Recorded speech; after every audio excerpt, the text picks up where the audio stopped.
see how this works, turning off the fan on my light. I think it went down like a fraction of a stop there.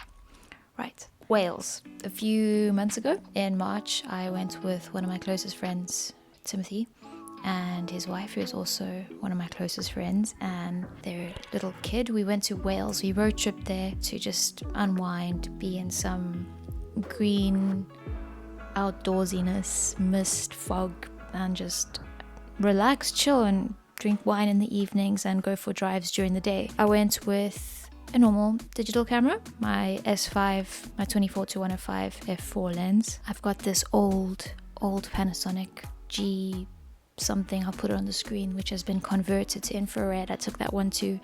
And I took a film camera, an old medium format, a 1940s camera, which I've shared those photos in a previous video. Those were a disaster, but these ones are not. These ones are quite beautiful, so I'm excited to share them with you with no real purpose other than to share some photos. I guess it's not a getaway, naturey photo session without a few photos of some bees. 3 photos of bees. I think it's all the same bee.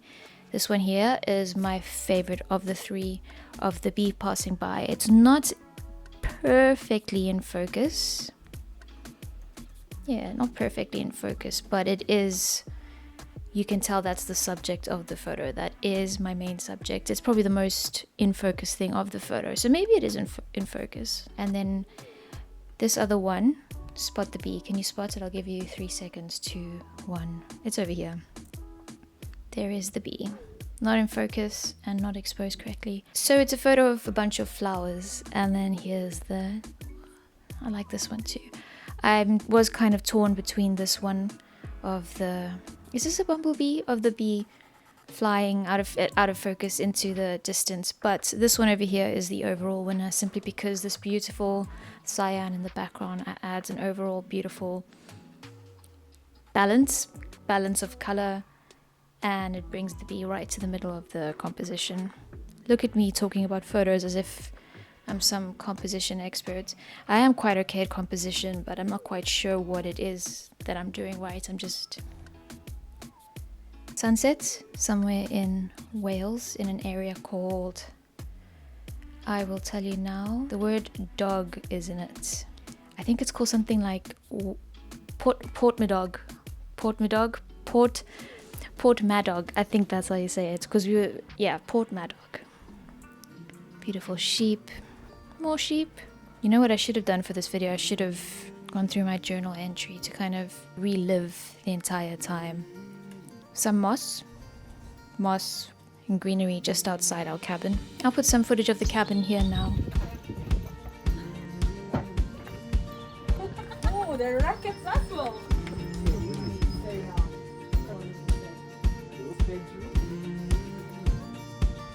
Cool, eh? Yeah.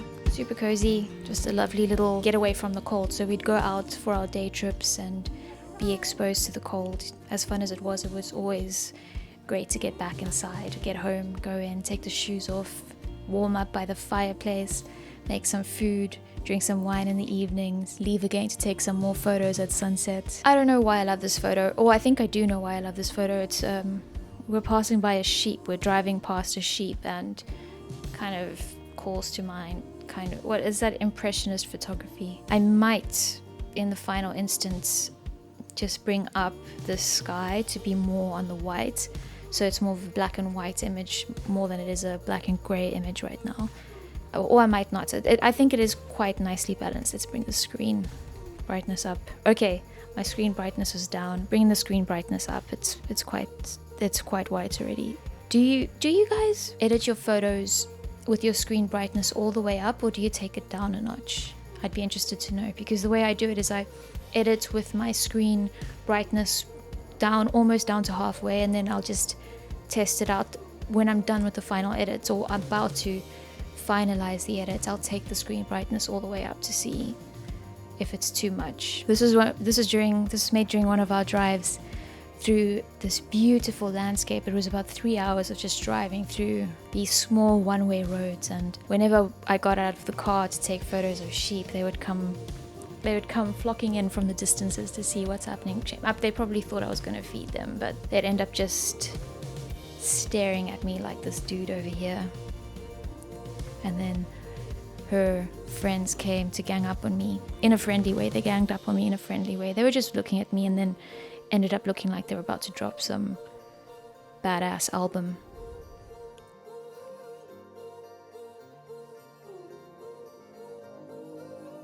This one's a strange one. I wanted to go through, but I kept getting something else because I don't think the fence is even in focus, but it looks almost like there's something sinister happening here, but it's spray paint. I wouldn't put this up anywhere beyond on YouTube just to show you, like in a video like this. That's not a fantastic photo, but I like it nonetheless. We saw some beautiful trees, ancient trees, and I'll try find the before unedited version of this so you can have a look and have an idea of how drastically I changed some of my photos. I'm not ashamed of it, but I think it's something worth mentioning. Lots of scenes like this. When you go for the walks in the wilderness of Wales, you'll find yourself in beautiful mossy landscapes that you know are just these little biodiversities in of themselves. Very beautiful. Beautiful, stunning. The sheep did not seem too impressed with us driving past. Out of the 3 images that I got of the sheep, this one of its butt is my favorite one, simply because it's a lovely composition. I wish the sheep had turned around to look at the screen, but you can't always get what you want when you're taking photos of animals. I was quite drawn to the colors that you see on these sheep. They're spray painted, I'm assuming, so they're marked for various reasons. Maybe some of them are going to be kept for breeding more, and some of them are going to maybe a different farm, or they're getting traded, or some of them might be going out for culinary purposes. But the colors, especially if you've got a beautiful sunny day with the clouds out and the blue sky and the green fields of grass, it can look quite beautiful, and it's something that I'd like to revisit, possibly maybe even in summer, maybe before the end of the summer, go there, take some photos, or possibly next year. I'm quite interested in how gorgeous the different spray paint colors can look with the beautiful backgrounds. If you can get close enough or zoom close enough into the sheep, talking too much, but an example of that is this ram over here. I don't know. The spray paint adds a nice dramatic touch. But then again, it would be nice if the spray paint wasn't there, but I like colors. Another gorgeous, ancient, dramatic black and white tree photo. Black and white tree photo. This is Tim taking photos of a landscape with some suburbia. That's his face. Here's another one of those driving by, almost impressionist photography-esque. Don't love this photo, but I like it enough to share it. I like how the sky is in focus and it almost looks like it's the sky that's moving instead of the grass in front of it, because it's so dynamic with the blue and the beautifully exposed clouds. This one over here, we stopped on the side of the road for this one, but we were in a situation where little Cassie was crying a lot, or she was a bit uncomfortable, so we couldn't stay at this location for a long time. I managed to snap this very quick, and I also managed to snap with my medium format 1940s camera. There's a whole thing about that whole camera and the photo and some of the issues that I encountered on another video that I'll put at the end of this one, but this was the intention that I had with that photo that I made, with that photo that I shared a couple weeks ago. I do like this photo, but I made a mistake with my positioning, and considering the sun is right there, I think it was handled quite nicely. Stopped by a river. Behind the scene there's a train track, and if you stay long enough, if you hike long enough, you'll see that train in the background. It's quite a pretty train. It's got an old steam engine. I think it is a steam engine. Got the steam coming out. It's a steam engine. It's beautiful to look at, especially with the whole open trees, foggy skies. Very glad we saw that. And these images over here, this one, and this one, are the 3 photos that I made with this digital camera. The same photo I tried to make with my medium format old 1940s camera. My Insign Selfix 420 was there was one exposure left, and I think it was the one photo that would have made me feel redeemed for the entire lot of those photos, but I pulled out the bellows, but then didn't realize that the one little arm of those bellows didn't completely straighten out, so it was slightly bent, very slightly, but then that resulted in what I believe was probably like a tilt shift type of error. So nothing was in focus in that photo, and it could have been the redeeming one. There was a bunch of bad things happening within the elements that I hadn't realized before putting film into that camera. There were a whole bunch of factors contributing to how that photo did not come out how I wanted. But this was what I had envisioned when I made that photo with the film camera. Let's move on to some infrared photos. Here they are. Let's go into develop mode. So these are not the most fantastic of infrared photos that I've made with my converted camera. It's a combination of just getting my exposure wrong. I have come to realize, I'm still learning a lot about the infrared photography, but I have come to realize that if I don't get my exposure nicely balanced, if there's too much, if it's just not a properly exposed, balanced photo, the colors won't come out in a nice, balanced, complementary way. As you can see here, this is too cool, and I have done all the steps to take the coolness away. There is more that I could do to get that warmth back into the photo, but I didn't think this photo was worth it to that extent, so I just converted it to a black and white infrared photo, which I think is more beautiful. So sometimes when you get that exposure balance not right in your photos, you can get away with it sometimes with when you convert it to a black and white photo. Let's see. This is an example of what the infrared photo looks like before you start the whole editing process. It's not the most difficult, complex thing that you need to do, and that's coming from someone that's done a lot of like deep editing in my earlier photos where I didn't make the photo good enough in camera, where I did a lot of editing, tried to put my artistic salt onto it and all that stuff. But someone that is not used to doing a lot of heavy editing in their photos might find the pipeline or the workflow for getting your raw infrared image, getting it into your computer, doing the channel swapping, white balance correction, all that stuff, you might find it a bit much, but once you get the hang of it, it can be a straightforward process. Ooh, why am I sweating so much? Let's take you straight to my favorite photo of this lot.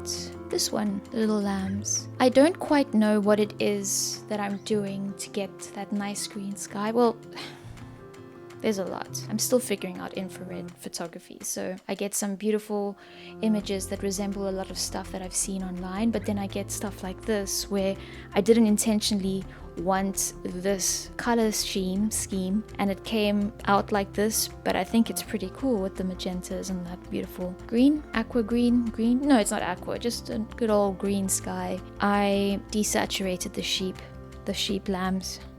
This is what the photo originally looked like. Another awesome infrared image with the sheep desaturated. Green sky. The green sky with the whole blue and purple magenta-ish stuff looks pretty cool in my opinion. That's a road. That's a road next to where the sheep were.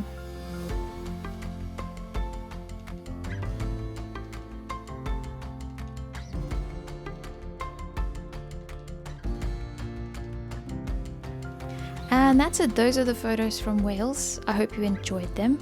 I enjoyed making them. It took me a while to go from having the images and then actually getting into editing them, but I'm glad I have.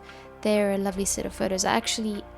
When I got home, the only reason I didn't put them into the computer to start editing them was because I just thought there were a bunch of bad photos that I wasn't interested in checking out, but I was wrong. I think a few of them are quite lovely. And the infrared stuff, I'm still figuring it out. It's one of those things where I'm just making the photos and then putting them into the editing software and just taking it from there and making errors and not being too worried about going online and seeing what I'm supposed to be doing. I know it's a bad way. I know the very basic steps for the temperature changes and the channel swapping and stuff like that, but beyond that, I'm just taking it chill, taking it as it comes, and I'm enjoying the process of figuring my own style out with the infrared photos. For those of you wondering, it's an old camera that I got, and I bought it off of eBay, off of someone that converts these cameras. He converts Panasonic cameras. He hasn't yet gotten any GH5s that he's converted. It would be pretty rad. Maybe if I get to a point where I'm ready to say goodbye to the GH5, I might check with them if they've got any experience converting GH5s to infrared, because I've kind of lost my train of thought as I was speaking about the infrared cameras. With regard to this background, out of curiosity, so I was speaking to my brother about YouTube and stuff like that, and he mentioned that, YouTubers, they all have that same, darkened background with RGB lights. Their faces are super bright compared to the background. Nothing wrong with that. It's a look, it's nice, it's fun to experiment with these colors and stuff behind you. He didn't say it in like a critical, bad way, but he just, mentioned it in the conversation. And at the time that he said that, I had been getting over the whole color background, and I thought I'd just keep things more as they are at home. Just if I'm going to speak to you about some photos, I'm just going to be wherever it is that I am, whether it's in the lounge or in my room or I don't know, but not really worrying too much about the settings and the environment and making it look flashy. It's more about the photos. But I have found that I have missed the whole light shaping and playing with my lights. I've got 2 behind me and then 2 lamps as well, and it is quite fun to sometimes just have a nice little background. And the reason I'm bringing this up is I'm curious about your thoughts. I don't think any of your thoughts about whether you like the background with lights that are flashy and pretty, or if you prefer a more natural looking living room with window lights or whatever, that's not going to affect whether I do one or the other, because I'm going to do what I feel like doing. But I am genuinely curious about what thoughts some of you might have. As it's been going over the past few months, I have been just making do with what I have, because we move around quite a lot. I'll show you this setup now. Camera, and I've got this 200 watt light on this stand. As soon as I'm finished making this video, it will be coming down. I'm quite nervous about putting my equipment on this type of things, these tripods that aren't really made for them, but making do with what I have. And then bed, and then 2 lights, and then 2 lamps. Not quite sure why I went on that tangent. As things get a bit more settled for me on this side of the world, I will be more prone to actually having a proper, not script, but a more planned out, a more well thought video with talking points. That's usually what I do. I have talking points for a lot of these videos that I make, and I haven't been doing that lately, and I will get back into that. And I hope that this kind of scattered brain, don't know what I'm doing, just talking to the camera format has been okay for those of you that have been watching my videos. I appreciate you being here. I hope you enjoyed the photos. It'll be interesting to see how long this video actually is, because I've been doing so many ums and silent little gaps that right now I have recorded 23 minutes of video, and I was hoping that this would be a 5-minute video, so it'll be interesting to see how long this video actually is. So with that said, thank you so much for being here, folks. I do appreciate it. Don't forget to keep taking photos, keep making videos. Feel free to subscribe if you'd like to see more photos and more thoughts on creative topics in general. I will catch you in the next video, and feel free to check out whatever video I've decided to place on the screen, or whatever videos I've chosen to link in the description below. I'll catch you in the next one.